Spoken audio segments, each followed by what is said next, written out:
ॐ भूर्भुवः स्वः तत्सवितुर्वरेण्यं भर्गो देवस्य धीमहि धियो यो नः प्रचोदयात्। ॐ शान्ति शान्ति शान्तिः। Namaskar, my dear friends. I am giving you video number 9 on Maharshi Ramana Talks with Maharshi Ramana. I start with talk number 137. Lakshmana Brahmachari of Sri Ramakrishna Mission asked, can one imagine oneself as witness of the thoughts? Maharishi, it is not the natural state, it is only an idea, bhavana, an aid to stilling the mind. The self is ever the witness, whether so imagined or not. There is no need to so imagine except for that purpose. But it is best to remain as one's self. Talk 138. The financial secretary of Mysore asked, is Paul Brunton's secret path useful for Indians as well? Maharishi, yes, for all. Devotee, the body, the senses, etc. are not I. This is common amongst us, but how to practice it? Maharishi, by the threefold method mentioned therein, devotee, is breath control necessary for enquiry? Maharishi, not quite. Devotee, there is a blankness intervening, it is said in the book. Maharishi, yes, do not stop there. See for whom the blankness appears. Devotee, for devotees there is no blankness, it is said. Maharishi, even there is the latent state laya. The mind wakes up after some time. Devotee, what is the experience of samadhi? Maharishi, it is as it is. For onlookers it may seem to be a swoon. Even to the practitioner it may appear so in the early experiences. After a few repeated experiences it will be all right. Devotee, do they soothe nadis or do they excite them by such experiences? Maharishi, they are excited at first. By continued experience it becomes common and the man is no longer excited. Devotee, proceeding on safe lines, there should be no unpleasantness. Excitement is uncongenial to smooth being and working. Uncongenial to smooth being and working. Maharishi, a wandering mind is on the wrong way, only a devotional mind is on the right way. 19th January 1936, talk number 139. Mr. Elappa Chettiar, a member of the Legislative Council from Salem, asked, is it enough to introvert the mind or should we meditate on I am Brahma? Maharishi, to introvert the mind is the prime thing. The Buddhists consider the flow of I thought to be liberation, whereas we say that such flow proceeds from its underlying substratum, the only reality. Why should one be meditating I am Brahma? Only the annihilation of I is liberation, but it can be gained only by keeping the I always in view. So, the need for investigation of the I thought. If the I is not let go, no blank can result to the seeker. Otherwise, meditation will end in sleep. There is only one I all along, But what arises up from time to time is the mistaken I thought, whereas the intuitive I always remains self-shining and even before it becomes manifest. Intuitive I means Atma. The birth of the gross body does not amount to one's own birth. On the other hand, the birth of the ego is one's own birth.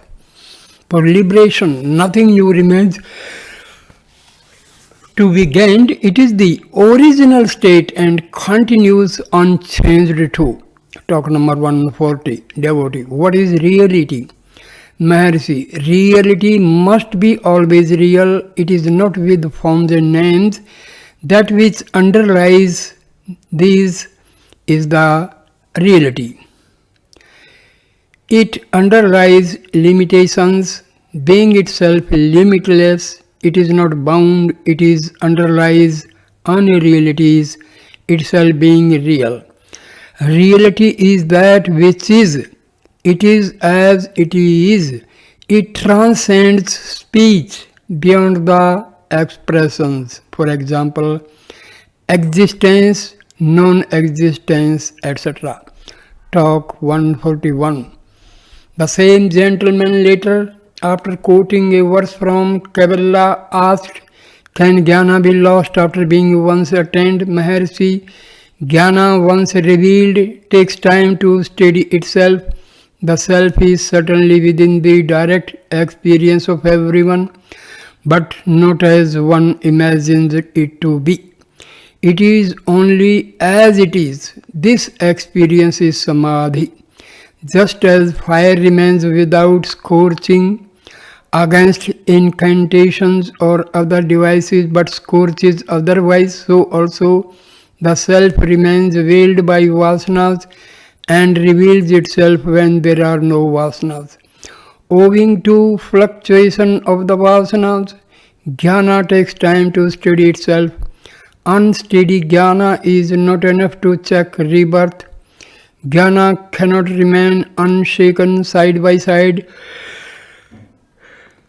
with vasanas. True that in the proximity of great master, the vasanas will cease to be active, the mind becomes still and samadhi results, similar to fire not scorching because of other devices.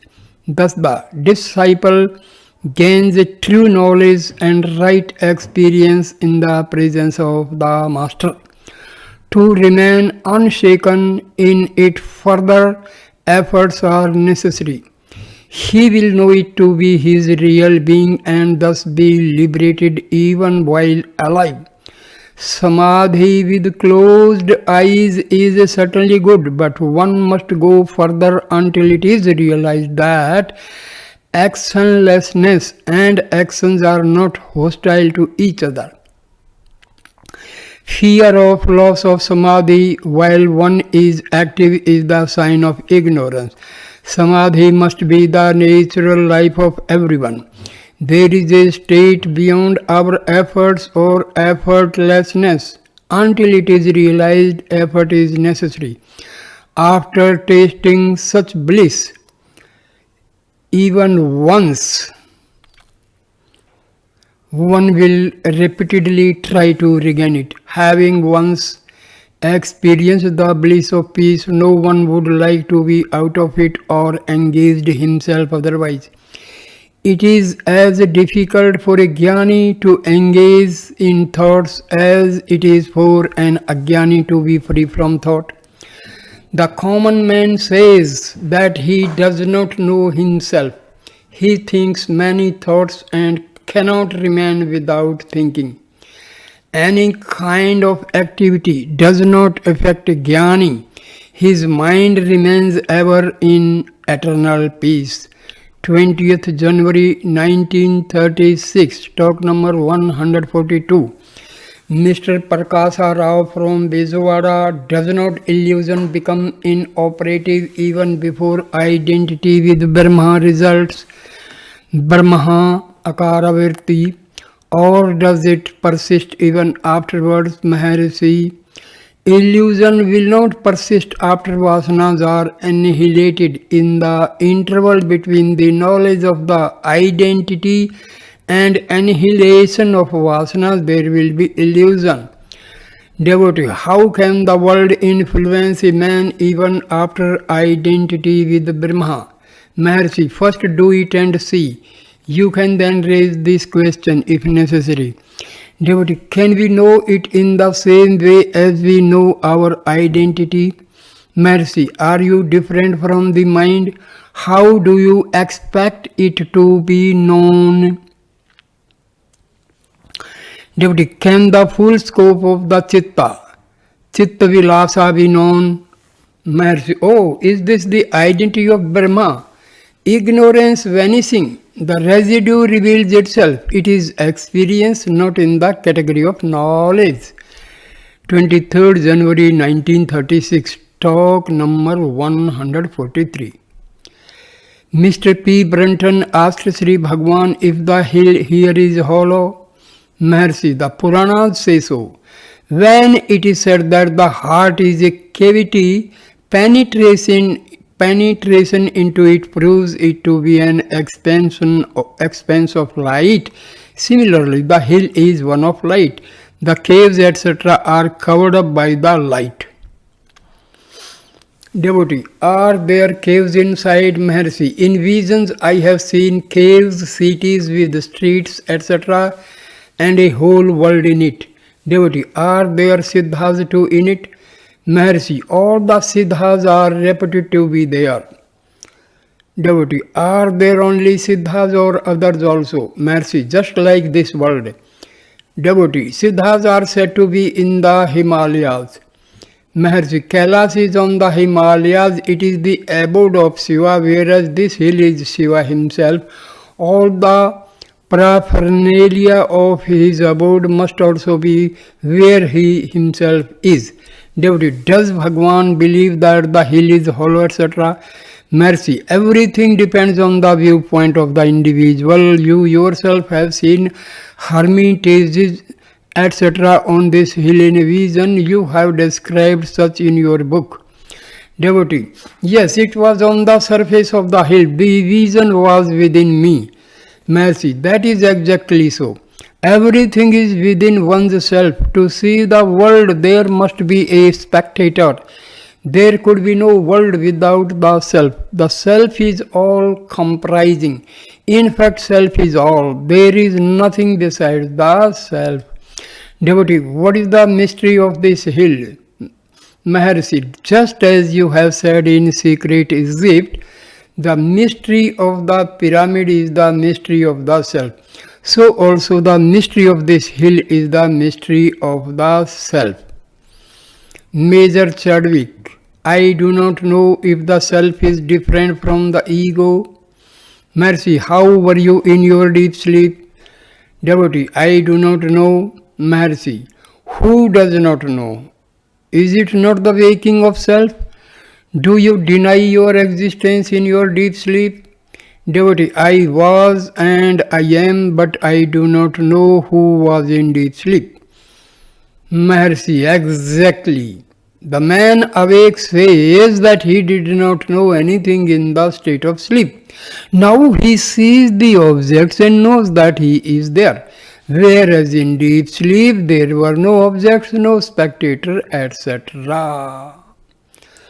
The same one who is now speaking was in deep sleep also. What is the difference between these two states? There are objects and play of senses now which were not in sleep. A new entity, the ego, has risen up in the meantime. It plays through the senses, sees the objects, confounds itself with the body, and says that the self is the ego. In reality, what was in deep sleep continues to exist now too. The self is changeless. It is the ego that has come back to win. That which rises and sets is the ego. That which remains changeless is the self. The most important point. Self is changeless. Ego is ever changing. So during sleep, ego was absent, self was there, self is during sleep, self is there, present during dream, self is there in the waking state. So, in deep sleep, there is self, but ego is absent. So, we have to remember this thing. Talk number 144. Mr. Prakasara, what is the root cause of Maya? Maharishi puts a counter question, what is Maya? Devotee, Maya is wrong knowledge, illusion. Maharishi, for whom is the illusion? There must be one to be deluded. Illusion is ignorance. The ignorant self sees the objects according to you. When the objects are not themselves present, how can Maya exist? Maya is Yama. Maya is what is not. What remains over is the true self. If you say that you see the objects, or if you say that you do not know the real unity, then are there two selves? One the knower and the other the knowable object. No one will admit of two selves in himself. The awakened man says that he himself was in deep slumber but not aware. He does not say that the sleeper was different from the present one. There is only one self. That self is always aware. It is changeless. There is nothing but the self. Devotee, what is the astral body? Mercy, do you not have a body in your dream? Is it not different from the recumbent body on the bed? Devotee, do we survive after death? Does the astral body outlive physical death? Mercy, just as in dreams, you wake up after several novel experiences, so also after physical death another body is found, and so on. Devotee, they say that the astral body lives for 40 years after death. Mercy, in the present body you say the dream body is astral. Did you say so in the dream body? What is astral now would appear real then? The present body itself is astral according to that viewpoint. What is the difference between one astral body and another?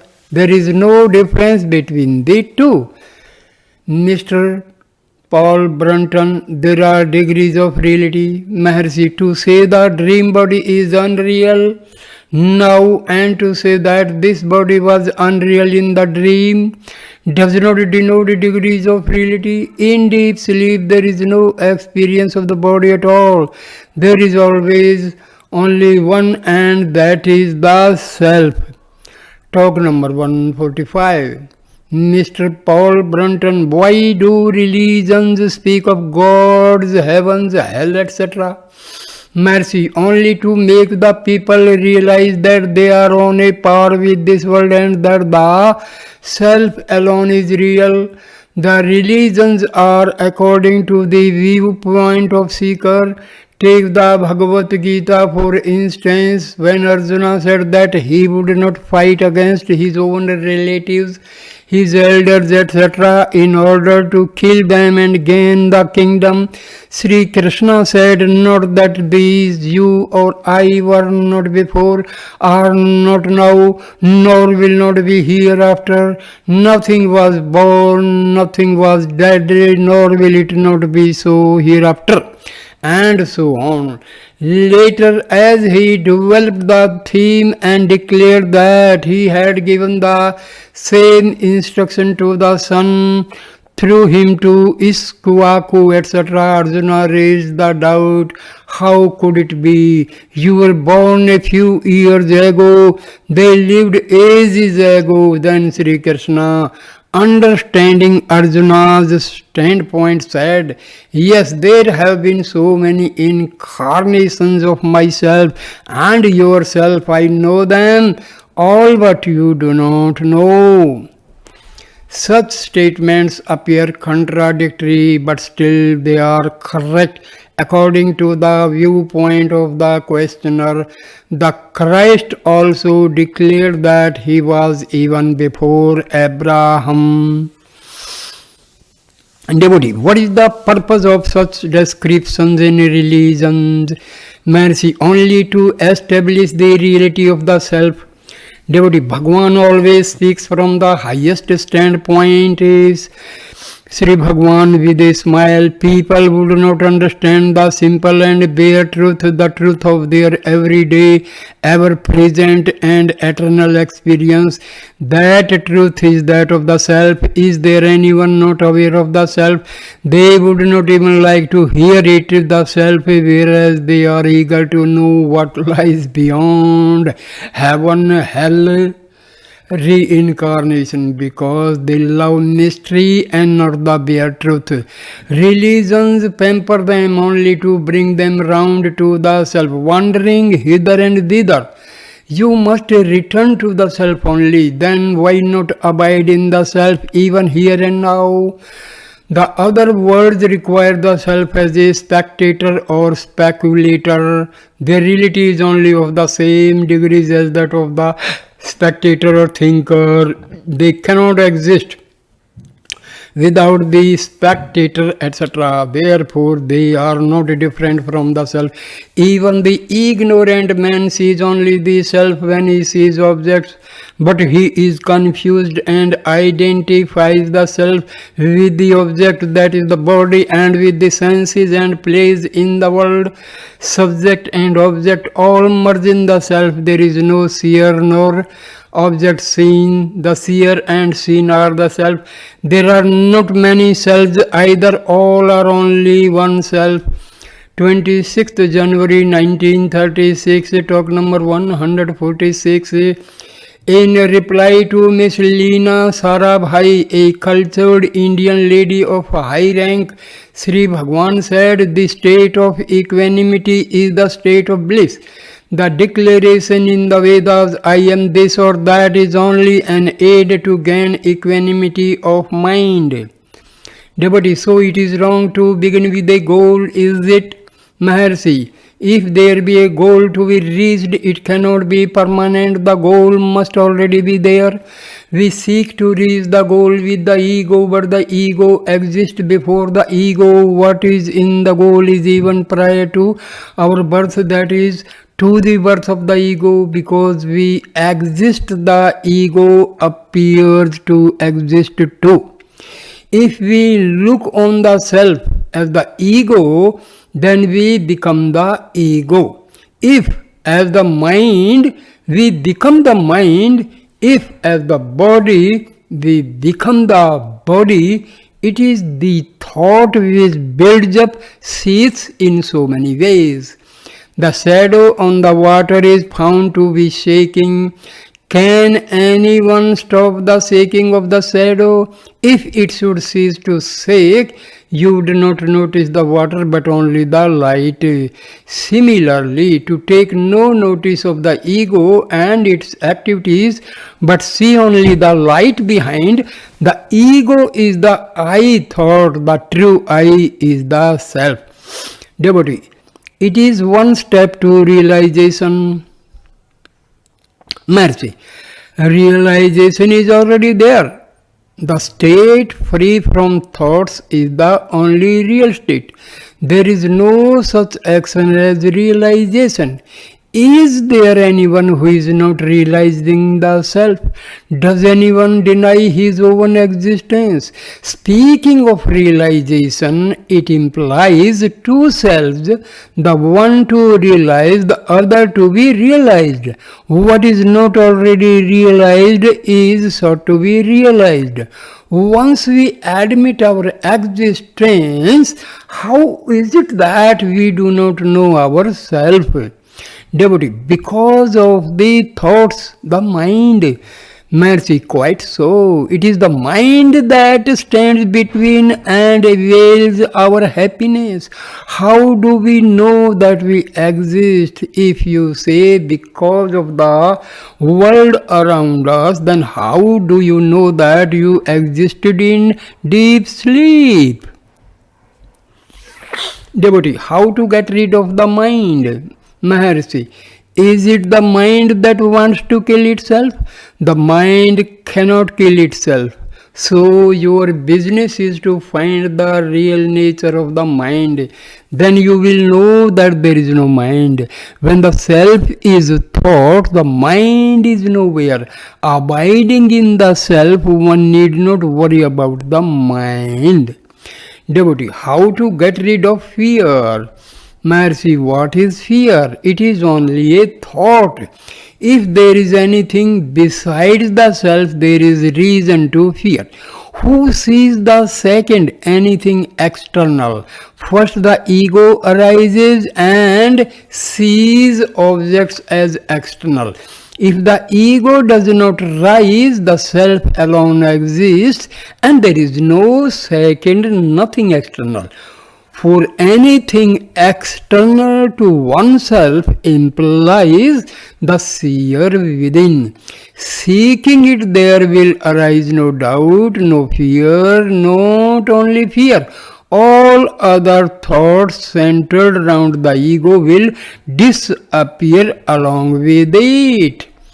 Devotee, this method seems to be quicker than the usual one of cultivating qualities alleged necessary for salvation, sadhana, chatushtaya. Mercy, yes, all bad qualities center around the ego. When the ego is gone, realization results by itself. There are neither good nor bad qualities in the self. The self is free from all qualities. Qualities pertain to the mind only. It is beyond quality. If there is unity, there will also be duality. The numeral one gives rise to other numbers. The truth is neither one nor two, it is as it is.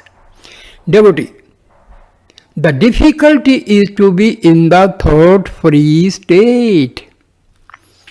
Maharshi, leave the thought-free state to itself. Do not think of it as pertaining to you. Just as when you walk, you involuntarily take steps, so too in your actions. But the thought-free state is not affected by your actions. Devotee, what is that? It's discriminative in action. Maharshi, discrimination will be automatic, intuitive. Devotee, so intuition alone matters. Intuition dwells also. Maharshi, those who have discovered great truths have done so in the still depths of the self. The ego is like one's shadow thrown on the ground. If one attempts to bury it, it will be foolish. The self is only one.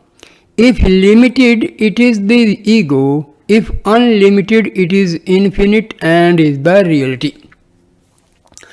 The bubbles are different from one another and numerous, but the ocean is only one. Similarly, the egos are many, whereas the self is one and only one. When told that you are not the ego, realize the reality. Why do you still identify yourself with the ego?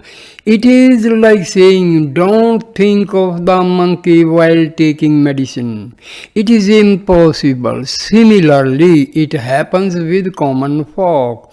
When the reality is mentioned, why do you continue to meditate Shivoham or Aham Brahmasmi? The significance must be traced and understood. It is not enough to repeat the bare words or think of them. Reality is simply the loss of the ego. Destroy the ego by seeking its identity. Because the ego is no entity, it will automatically vanish and reality will shine forth by itself. This is the direct method. Whereas all other methods are done only retaining the ego. In those paths there arise so many doubts and the eternal question remains to be tackled finally. But in this method, the final question is the only one and it is raised from the very beginning. No sadhanas are necessary for engaging in this quest. There is no greater mystery than this, which ourselves being the reality, we seek to gain reality. We think that there is something hiding our reality and that it must be destroyed before the reality is gained. It is ridiculous.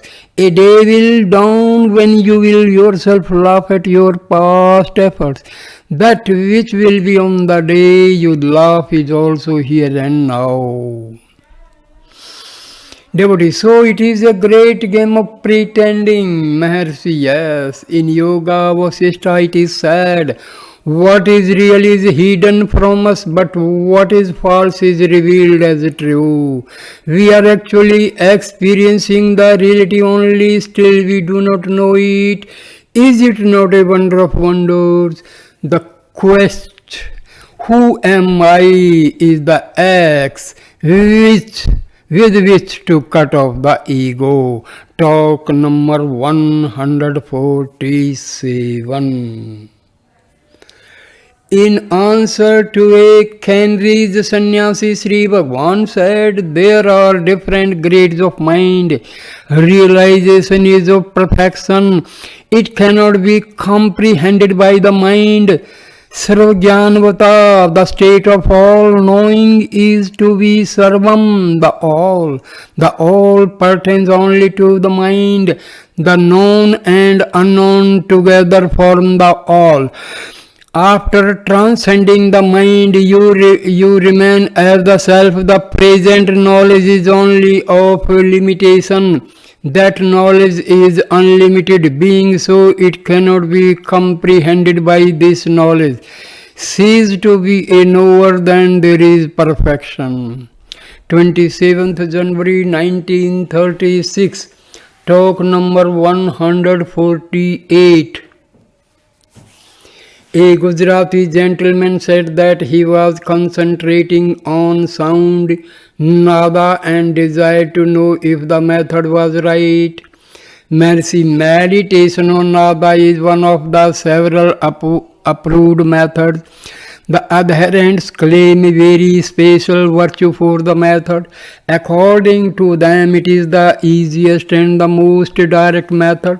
Just as a child is lulled to sleep by lullabies, so nada soothes the one to the state of samadhi. Again, just as a king sends his state musicians to welcome his son on his return from a long journey, so also nada takes the devotee into the Lord's abode in a pleasing manner.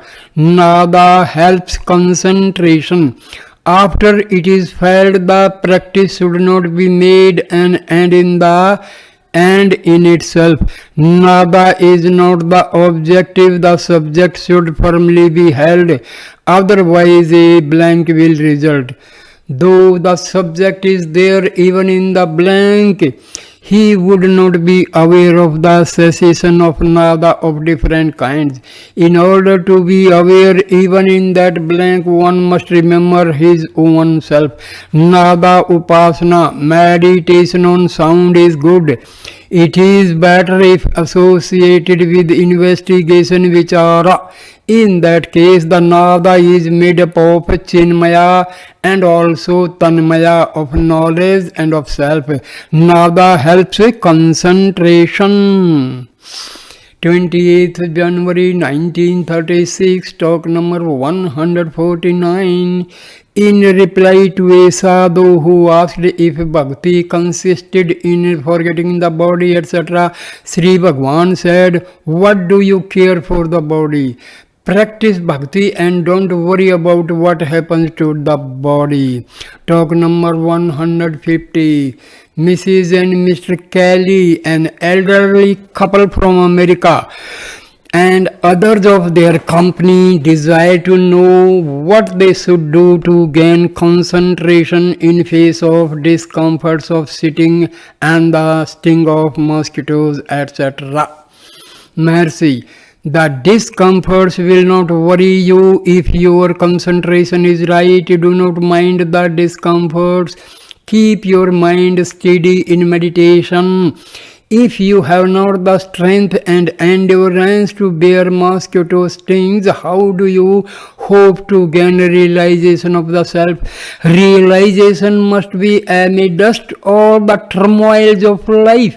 If you make yourself comfortable and go to bed, you fall asleep. Face the troubles, but keep yourself steady in meditation. 31st January 1936, talk number 151. The American gentleman is a little hard of hearing. Being accustomed to be self-reliant from his youth, he naturally feels worried on account of his hearing becoming defective. Mercy. You are not self-reliant, you were ego-reliant. It is good that ego-reliance is banished and that you become truly self-reliant. Again, Bhagavan said, there is no cause for worry. Subjugation of senses is a necessary preliminary for self-realization. One sense is subdued for you by God Himself, so much the better. The questioner said that they appreciated the humor, but that still his self-respect suffered. Mercy, the self is only one. Do you feel hurt if you blame yourself or scorn yourself for your errors? If you hold the self, there is no second person to scorn you.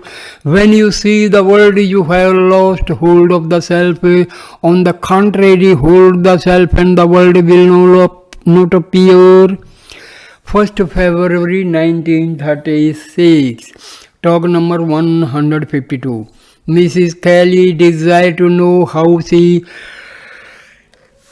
should best learn to meditate. Sri Bhagavan asked if she had made japa, rolling beads as Roman Catholics do. She said no. Mercy, have you thought of God, His qualities, etc.? Devotee, I have read, talked, etc. about such themes. Mercy, well, if the same be revolved in the mind without open expression through the senses, it is meditation. Devotee, I mean meditation as signified in the secret path, and who am I? Mercy, long for it intentionally so that the mind melts in devotion. After the camphor burns away, no residue is left. The mind is the camphor when it has resolved itself into the self without leaving even the slightest trace behind. It is a realization of the self. 4th February 1936, talk number 153. Some Peshawaris, among them a judicial commissioner and a young man well read and earnest with a strong belief in the existence of Paramatman, Supreme Self, as different from the Jivatman, individual self, raised some questions. Sri Bhagavan cleansed his various doubts by this one statement: remove the upadhis adjuncts Jiva and Prama from the Atma and say if you still find the difference. If later these doubts still persist, ask yourself, who is the doubter? Who is the thinker? Find him, these doubts will vanish. 5th February 1936, talk number 154. The next day he asked about pranayama. Maharshi, pranayama according to Jnana is na ahem, I am not this, out breathing. Koham, who am I, in breathing. Soham, I am he, retention of breath. Naham, koham, soham.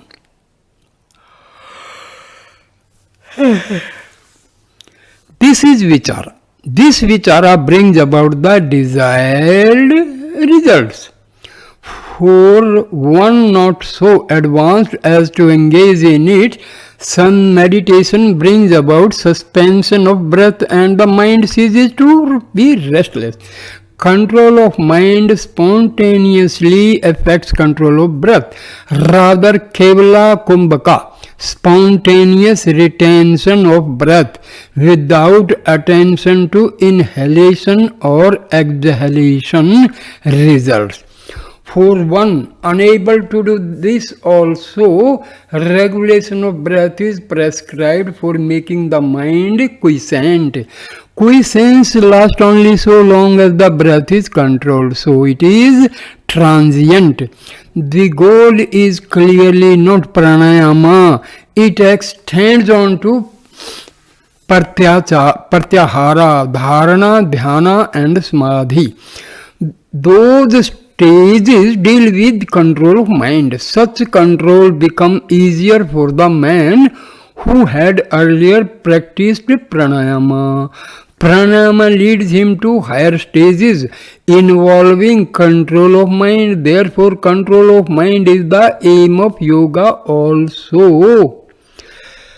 A more advanced man will naturally go direct to control of mind without wasting his time in practicing control of breath. A simple development of pranayama alone may confirm siddhi, which so many hanker for. When asked if there are any good restrictions, any food restrictions, Sri Bhagavan said, Nit hit bhuk, agreeable food in moderate quantity. When asked about the efficacy of bhakti, Sri Bhagavan said, so long as there is bhakti, there must be bhakti. So long as there is yoga, there must be yoga. So long as there is duality, there must be God and devotees. Similarly, also in vichara, so long as there is vichara, there is a duality too, but merging into the source, there is unity only. So it is with bhakti too. Realizing the God of devotion, there will be unity only. God too is thought of in and by the self. So God is identical with the self. If one is told to have bhakti for God and he does so straightway, it is all right. But there is another kind of man who turns around and says there are two, I and God. Before knowing the far of God, let me know the more immediate and intimate I. For him the vichara marg has to be taught. There is in fact no difference between bhakti and vichara. Talk number 155. The same man again asked about the nature of samadhi and the means to get samadhi. Maharashi, when the one who asks nature of samadhi and the method of getting into it vanishes, samadhi will result. Major Chadwick, it is said that one look of a Mahatma is enough.